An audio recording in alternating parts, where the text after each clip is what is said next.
Eh, Ese es un capítulo bastante interesante porque acá vamos a encontrarnos con tres patologías: diverticulosis, diverticulitis y divertículo de Meckel.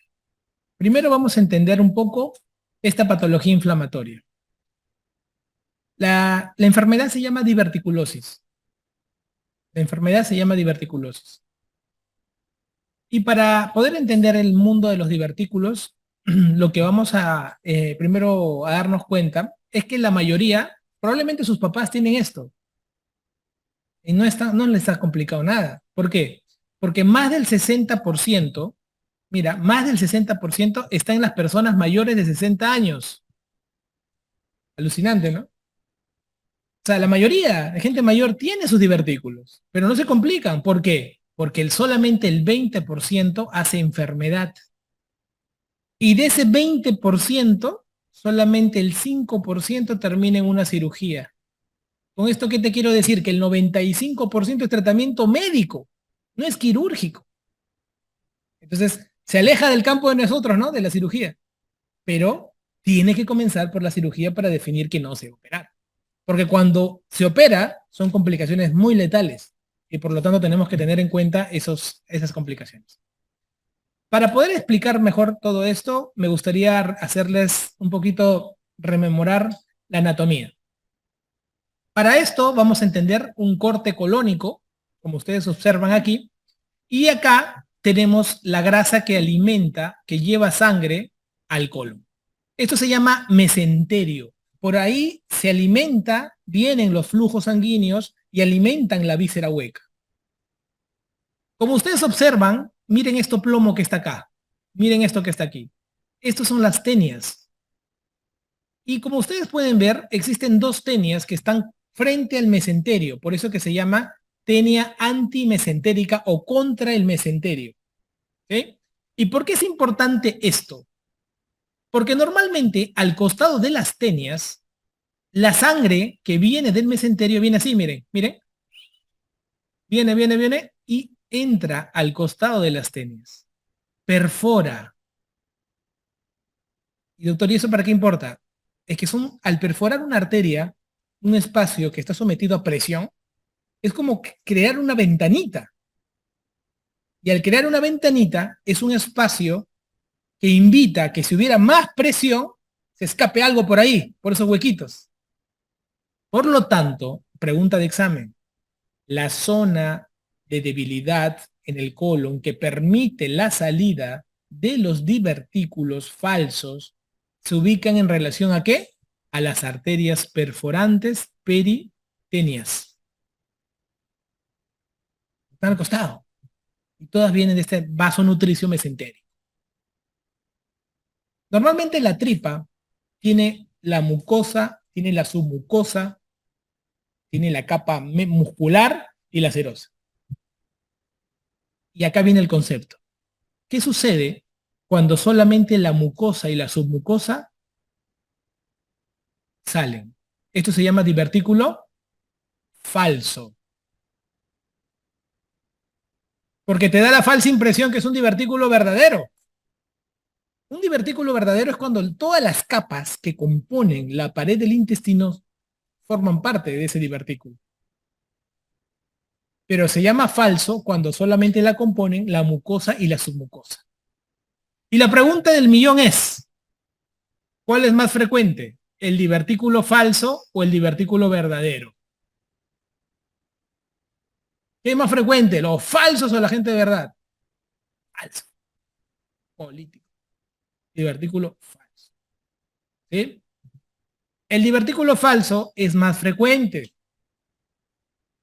Ahora, tenemos esta zona. ¿Cuáles son las zonas donde más se crean los divertículos? ¿Cerca de las tenias mesentéricas o las tenias antimesentéricas? ¿Qué dices tú? Antimesentérica. Pregunta de examen. Pregunta de examen. Ahora, si tú ves el colon, tenemos el colon derecho, colon transverso y el colon izquierdo. Me voy a poner sigmoides, acá está el sigmoides y ya está. Colon derecho, colon transverso, colon izquierdo, sigmoide. Punto. Tú quieres decir colon ascendente, colon descendente.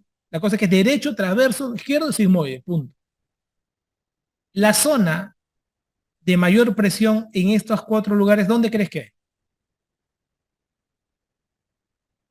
¿Dónde creen ustedes que existe más presión? ¿En el colon derecho, en el colon transverso, en el colon izquierdo o en el colon sigmoide? ¿Dónde creen ustedes que hay más presión?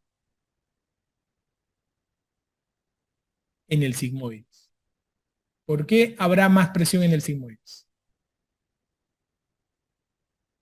Por su diámetro, por supuesto, por su diámetro. Es un diámetro más pequeño y está sometiéndose a la misma cantidad de aire. Entonces hay más presión. Y por lo tanto, en la zona de sigmoide es el lugar más frecuente. Entonces los falsos están en la zona sigmoidea. Y es lo más frecuente que encontramos. En cambio, en el colon derecho tienden a estar más los verdaderos. Cuando se originan los verdaderos, más son del lado derecho, los verdaderos. Pero generalmente los verdaderos son de origen congénito. En cambio, los falsos son adquiridos. ¿Ok? Los falsos generalmente son adquiridos y los verdaderos son más congénitos. Perfecto. Doctor, ya he entendido ya. Ya sé cómo se forman estos divertículos. Ahora entiendo. Doctor, pero la gente cuando dice los divertículos son más frecuentes en la izquierda, se refieren en general a divertículos falsos, ¿no? Pero son tan frecuentes, 80% son falsos. Por eso que la gente no dice falso, dice divertículo, pero es un falso. Pero no todos los falsos hacen enfermedad. Vamos a ver que lo hacen sobre todo un 20%, que son los que se complican. ¿Ok? ¿Sí? ¿Me siguen? Bacán, ¿no? ¿Y por qué, doctor, ocurre en algunas personas más que en otras, ¿no? Desde que hay porcentajes, siempre pregúntate, ¿y por qué más en él que el otro? Si tú aceptas los porcentajes en la vida como porque te toca, entonces no estás haciendo utilidad, no estás utilizando tu cerebro. Cuando ustedes vean cualquier análisis experimental, sean curiosos, siempre van a encontrar las respuestas en la curiosidad. Entonces dicen, ¿no? 80% no se complican, 20 se complican. Yo les puedo decir eso y para el examen ustedes son felices, pasan su examen y todo, pero créanme que solamente estoy estimulando probablemente el 10% o 20% de su cerebro. Pero si yo les hago pensar y decir, ¿y por qué se complicó? Entonces ustedes lógicamente van a decir, pero eso no importa para el examen. No se importa, porque te va a dar bases para que puedas asociarlo a otras enfermedades. Entonces, en factores de riesgo, dieta pobre de origen, o sea, en fibra, pobre en fibra. ¿Quiénes serán dieta pobre en fibra? Por ejemplo, el típico de comida argentina. Pura proteína, carne, pura grasa, parrillas, carbohidrato, pero muy poco vegetal en el típica comida. Entonces, hay pobre fibra. Entonces, si a eso le metes más fibra, sería excelente. La dieta rica en carne roja. La edad. Solo por tener mayor de 60 años ya estás con el riesgo. ¿Por qué? Porque manejas mal las presiones intracolónicas. El alcohol, el tabaco, el uso de AINES, el no estar moviéndose, la obesidad, la predisposición genética, sobre todo en enfermedades con conectivopatías. Esto puede condicionar un cuadro. Este cuadro va a terminar mostrándote lo siguiente, la enfermedad. La diverticulosis, el 80% no se complica. Es generalmente de dos maneras, asintomática, o si tiene síntomas, es como que, no sé, oye, estoy con un poco de gases, te dice la persona mayor. Va al gastro y el gastro le hace colono, le hace endoscopía. Señor, usted está bien, no tiene nada, pero doctor, a veces me cae mal la comida. No sé cómo relatarlo. Mamá, ya no te pongas mañosa y le ponen enzimas digestivas. Y con las enzimas digestivas mejoran. Entonces, no, debe ser un tema de la parte biológica de la persona, que probablemente toma mucho antibiótico, ha malogrado la flora intestinal, o sea, buscan excusas. Pero en realidad eso se llama inespecífico. No sabes cómo encajar, encuadrar ese paciente. Pero en la mayoría no tiene síntomas. Esto no te preguntan. A ti te preguntan los complicados. Te preguntan esto, este grupito. Y para eso se complican de diferente manera. La forma más frecuente de complicación es la diverticulitis. Definitivamente es la forma más frecuente. ¿Ok?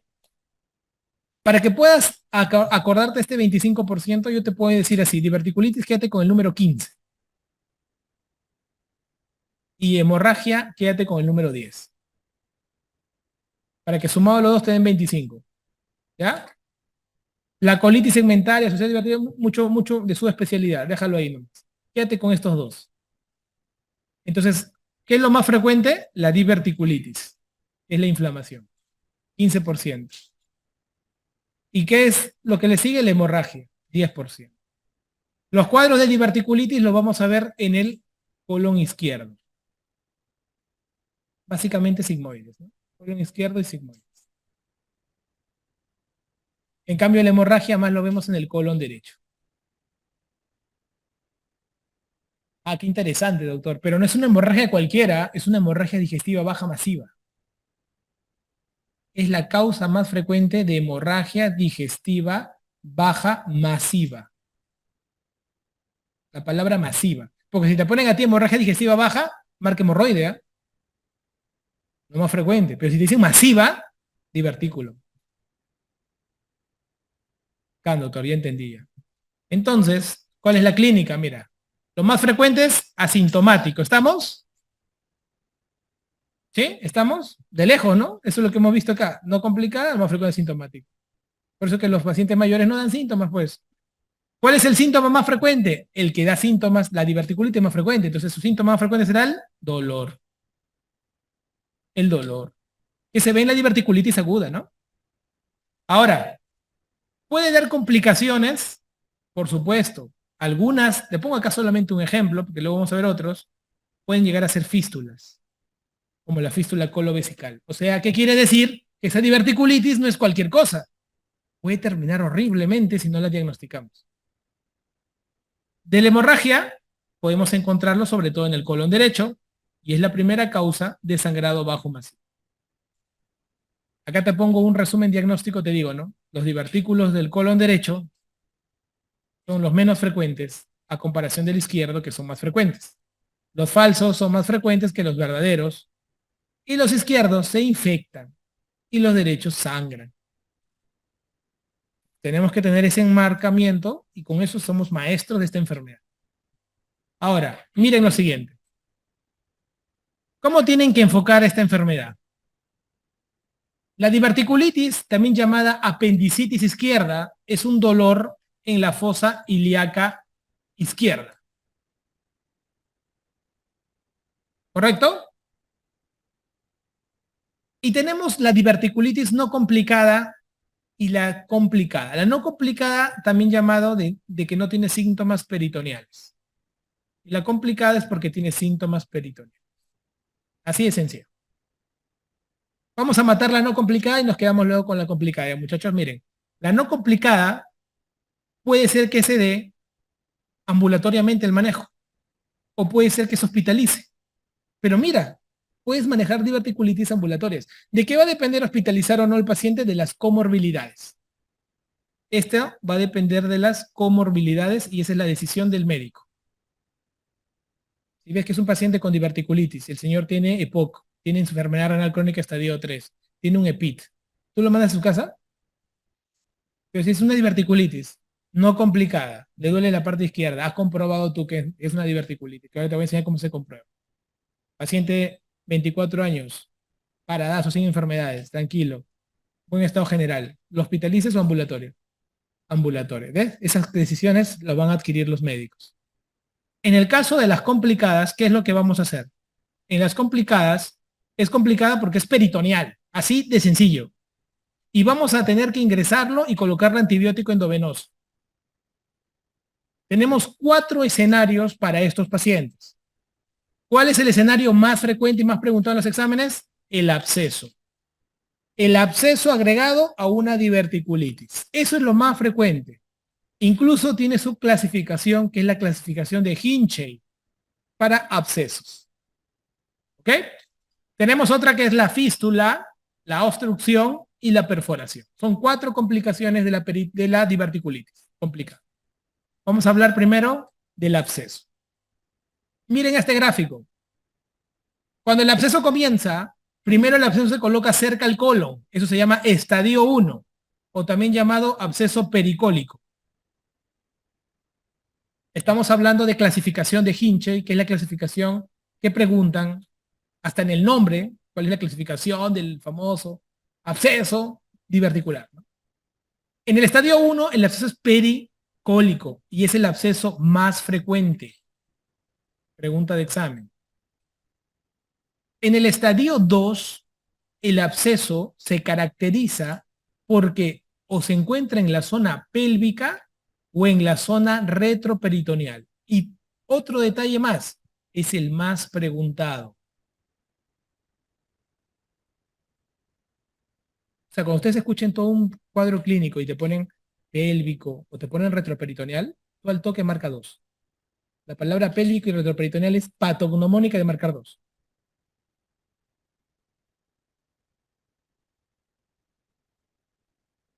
El estadio 3 y 4 tiene que ver con la palabra peritonitis. La peritonitis purulenta es el 3. Y la peritonitis fecaloidea es el 4. Purulenta, 3. Fecaloidea, 4.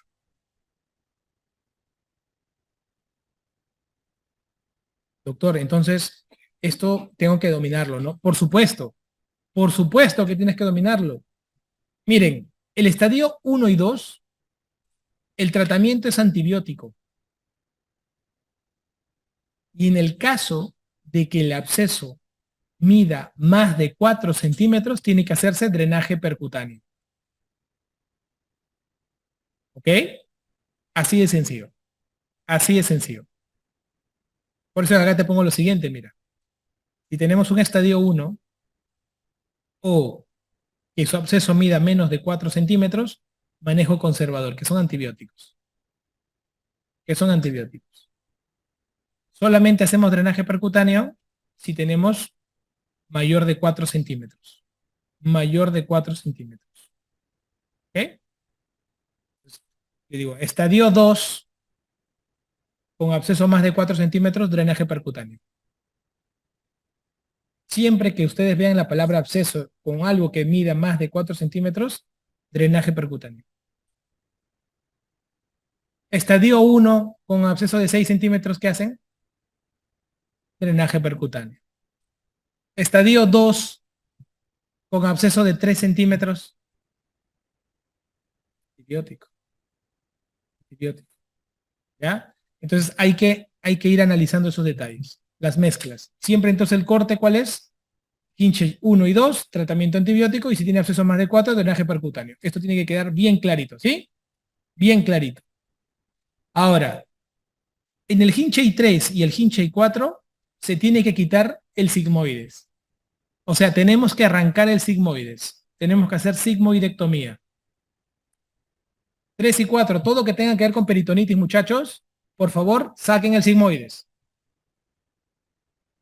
Pero ¿cuál es la diferencia después que saco el sigmoides? La diferencia se da con lo que queda. Yo saco el sigmoides y ¿qué me queda? Queda la parte del recto y la parte del colon, transverso. ¿Qué hago? Si es un estadio, ¿qué te dice la pregunta, no? La pregunta te dice, ya sacó el sigmoides, ahora tienes que hacer ¿qué cosa? Abocar la parte proximal a la pared y cerrar la parte distal. ¿Eso cómo se llama? Procedimiento de Hartmann. Procedimiento de Hartmann. O, normalmente es procedimiento, operación no es procedimiento. ¿Ya? Acá dice operación de Hartmann, se llama procedimiento de Hartmann. Que es cuando nosotros hacemos abocamiento proximal y cierre distal de lo que queda, después que hemos quitado el sigmoides. Doctor, una pregunta. ¿No habrá forma de que se pueda juntar en la misma cirugía las dos? Por supuesto que sí hay forma. ¿En qué caso? En un estadio 3.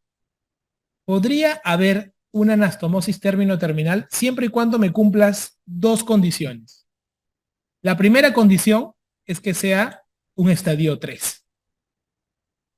O sea, que sea purulento, no fecaloideo. Y la segunda condición es que el paciente esté hemodinámicamente estable. Si yo tengo un paciente joven, está sin droga, sin noradrena para mantener la presión, es un estadio 3. ¿Por qué no lo uno? ¿Qué me motivaría a unirlo? Me motiva a unirlo porque ustedes, chicos, acuérdense que cuando a una persona le hacen Hartmann, solamente el 50% va a volver a poder unirse después. ¿A los cuánto tiempo se hace la cirugía de restitución? Cirugía de reconstitución. A los 3 meses. ¿Ok? O sea, más de un mes y medio, ¿eh? Desde más de un mes y medio hasta 3 meses. En la práctica, 3 meses. Hay gente que no está chorada, me pone un mes y medio y lo quiere unir. No hay problema. Pero 3 meses en la práctica. Ahora, únelo, pues. De 10 Hartmann, ¿cuántos logras unir? 5. 5 no se van a poder, se quedaron pegados. Entonces, si tienes un tipo 3, ¿no te atreverías a unirlo en la misma cirugía? Si tienes condiciones. Claro. ¿Sí? ¿Quién nunca lo unes? El tipo 4. Porque es fecaloideo. Por eso que siempre les digo las 3 Hs. Hartmann va con heces y va con estado de shock hipovolémico. Paciente que está, tú lees la pregunta, presión arterial menos 90/60, hay heces. Te está diciendo que no hagas, y te ponen las claves, ¿ah? Anastomosis término-terminal o Hartmann. No al toque ni loco, este es Hartmann. Todo lo que es 15 y 4 es Hartmann siempre. Tienes que cerrar así, ¿ya? Y lo dejas con su colostomía. Normalmente, mira la colostomía. Tú dejas tu colostomía, ahí está tu colostomía, generalmente en el cuadrante inferior izquierdo, tiene un débito menor que el ilio, cuando hay iliostomía, incluso hay heces semiformadas, ¿no? En cambio, cuando hay iliostomía, generalmente se coloca en el lado derecho, tiene un mayor débito y las heces son líquidas blandas, porque te hacen la semiología, te hacen preguntas en la rotación.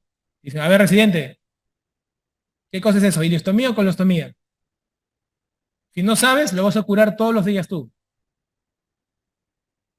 Y tú al toque te acuerdas, ¿no? Tú mira las heces. Puedo ver las heces, está limpiecita la bolsa. Acaban de cambiarlo. Y tú mira la posición. Te vas a acordar. Este será colostomía o iliostomía. Entonces acuérdate la posición. Casi el 95% de las colonos, las colostomías las hacemos al lado izquierdo y 95% casi de las ilios al lado derecho. Con eso se acabas. Mira, una cosa tan sencilla, pero era importante. ¿Ya? Y acá tú ves cómo se aboca, mira. ¿Cómo se aboca? Hartmann. Cierras la parte distal y abocas la parte proximal. ¿Ok? Y gracias a quién hemos podido llegar a estos diagnósticos, a la tomografía con contraste, ¿no? A la tomografía con contraste. Gracias a ella hemos logrado hacer este estudio del absceso. ¿Qué pasaría si te dicen que hagas una colonoscopía? ¿Lo haces o no? No, si lo haces lo matas. Nunca se hace colonoscopía en un absceso o en un cuadro de diverticulitis aguda. Está proscrito. Nunca, jamás, jamás, jamás colonoscopía en cuadro agudo.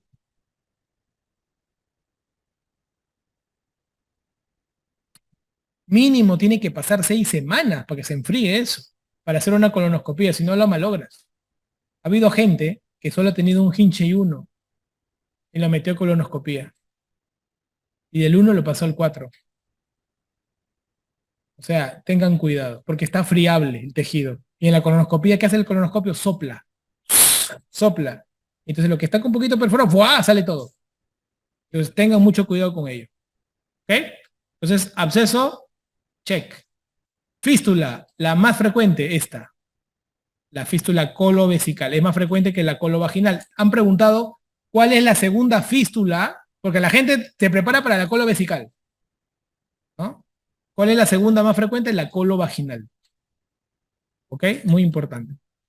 Luego, si hay patologías obstructivas, eso lo vamos a ver también. Vamos a verlo también si hay patologías obstructivas, sobre todo las agudas, la vamos a ver en tratamiento de obstrucción intestinal. ¿Ya? Y si hay perforación, igualito, pues, se trata con una sigmoidectomía. Igualito. ¿Ok? Una cirugía urgente, una perforación. A las perforaciones casi le hacen manejo tipo Harman con su Harman, como en un tipo 4. A las perforaciones. ¿Ya? Acá terminan haciendo su Harman. A las obstrucciones en cuadro agudo también terminan haciendo su Harman. O sea, ¿qué te quiero decir? Date cuenta, mira, obstrucción, perforación, terminas haciendo tu Harman. ¿Sí? Y en el caso de las fístulas, ¿qué haces? Resecas. Reseco tejido. Saco en bloque, se llama cierre de fístula más resección. Saco en bloque. Para que no quede ningún camino, ninguna huella que termine nuevamente haciendo la fístula. Hay gente que entra a una fístula y ha perdido la oportunidad de cerrarla. Un cirujano muy mayor, un maestro, me contaba, ¿no? Decía, oye, no te imaginas, esas fístulas son las peores que existen de todas. ¿Por qué? Porque es interna, encuentra un lugar de desfogue, una víscera hueca, otra víscera hueca. A vejiga o a vagina. El problema es que los cirujanos antiguos entraban y solo quitaban la zona de la fístula, cortaban y le ponían puntitos y lo separaban. ¿Y qué pasa? Que las células de un tejido con las células de otro, nuevamente, se vuelven a juntar. Entonces decían, ¿cómo podemos hacer eso? La única manera es quitando todo el tejido alrededor de la fístula igual al otro lado. Al sacarlo en bloque, las células que quedan no se conocen con las células que están al frente. Y así se puede cerrar. Y esa es la mejor forma del cierre de cualquier fístula que ustedes conozcan en el tubo digestivo. ¿Ok? Muy bien. Y al divertículo de Meckel, ¿qué podemos conversar de él? Del divertículo de Meckel vamos a comentar lo siguiente. En primer lugar, es la anomalía congénita digestiva más frecuente. La anomalía congénita digestiva más frecuente. ¿Ok? Entonces es muy importante. Van a preguntar definitivamente. Siempre en un examen, cuando alguien tiene que preguntar algo congénito, está el señor Meckel ahí metido. Patológicamente se le reconoce a este señor que es un divertículo, en realidad, como es congénito, es un divertículo verdadero. Porque es congénito, pues. Los congénitos son verdaderos. ¿Ok? Es muy importante. Normalmente se tiende a ubicar en la zona antimesentérica. Esto es un dato clave. Se ubica en zona antimesentérica. Esta es pregunta de examen también. El divertículo de Meckel como es congénito frecuente, han preguntado todo lo que te imaginas. Todo lo que te imaginas acerca de él. Por eso te lo voy a resaltar todo acá. Acá hay como 20 preguntas en solamente esta lámina. Entonces, miren, cuando uno, ¿por qué lo opera? Mira, como hallazgo es lo más frecuente encontrarlo, como un hallazgo en la parotomía. Es lo más frecuente. Y cuando da síntomas, la forma donde uno más lo encuentra es en hemorragias. Cuando da síntomas, la forma que uno lo encuentra más frecuente es hemorragias. Y esto es bastante interesante, ¿no? ¿Por qué? Porque los niños son los que más hacen la hemorragia. En cambio, los adultos más debutan con obstrucciones. O sea, la forma más frecuente es en los niños, en la forma de encontrar porque son hemorragias. Si nosotros observamos el tejido, observen dentro de su mundo patológico, este tejido se le llama que es un tejido heterotrópico. ¿Qué significa heterotrópico? Que comparte dos tejidos en uno solo. Por ejemplo, se encuentra tejido de estómago y tejido de páncreas, ¿no? Eso es interesante. Entonces acá tú encuentras mucosa gástrica, por ejemplo, y aquí encuentras acinos pancreáticos. Más abajo, la mucosa colónica. Esto se llama mucosa heterotrópica, porque encuentras una mezcla, variedad de tejidos. ¿Y quién crees de los tres que hace y friega para que sangre? ¿Quién crees? El gástrico. ¿Por qué? Porque bota ácido y está en la punta. Entonces el gástrico bota ácido clorhídrico, eso irrita la zona y hace sangrar al divertículo. ¿Eh? Se le llama también el famoso, tiene un nombre que le dicen, ¿no? La enfermedad del 2. ¿Por qué le dicen la enfermedad del 2? Porque tiene el número 2 variado en varias cosas, mira. Número 1 se encuentra en el 2% aproximadamente de la población general. Predomina 2-1 en hombres. Se encuentra a 2 pies de la válvula ileocecal. 2 pies, ¿cuánto es 2 pies? 60 centímetros. 20 centímetros un pie, ¿no? Y tiene más o menos 2 pulgadas en longitud. Una pulgada de 2.5 centímetros, ¿no? 2.52 centímetros, ya. Ponte 5 centímetros en promedio. 2 pulgadas. ¿Ah? Entonces, por eso le llaman que es del 2. ¿Ok? Es del 2. Y generalmente en los niños debuta antes de los 2 años. Ya te puedo agregar. En los niños tiende a debutar antes de los 2 años. ¿Ok? Muy bien. Entonces, bastante interesante la forma como debuta, ¿no? Y cómo se presenta este divertículo de Meckel. El divertículo de Meckel, cuando uno lo quiere, ya tiene la sospecha que es un divertículo, que está presentándose con una hemorragia, en estos casos, es una hemorragia muy característica. ¿Qué diferencia tiene el divertículo de Meckel con la invaginación intestinal? ¿El divertículo de Meckel hace hemorragia dolorosa o indolora? El Meckel hace hemorragia indolora. En cambio, la invaginación, ¿qué hace? Dolorosa. Porque se invagina, se distiende, llora, chivolo, bota la sangre y sigue jugando. Tienes invaginación intestinal metida ahí, ¿no? En ese bloque, ¿no? La hemorragia indolora. Entonces juegas con ambos cuadros, ¿no? Ahora, uno origina el otro, ¿no? ¿Sí o no? En niños, claro. El Meckel es causa frecuente de invaginación en niños. En cambio, en adultos, las invaginaciones no necesariamente son por Meckel. Entonces hay que tener como consideración esos factores llamativos de la invaginación intestinal. Entonces el Meckel, para tomarlo en cuenta siempre, nos van a preguntar como una hemorragia que ocurre en un niño menor de 2 años y nos van a hacer preguntas con respecto a su mucosa, nos hacen preguntas con respecto a su posición anatómica y a la relación del número 2.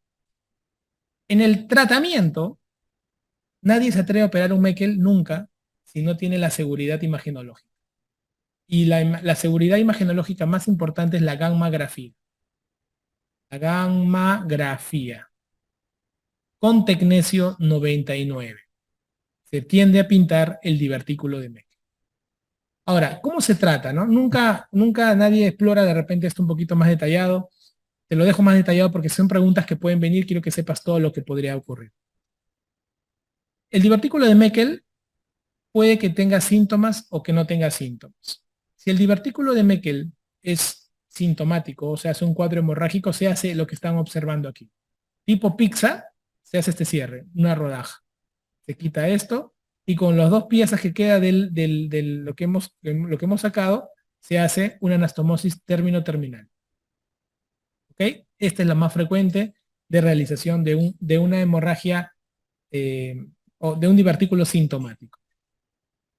Puedes también trabajar tratamiento en los asintomáticos. Y la pregunta es la siguiente: ¿cuándo opero un divertículo?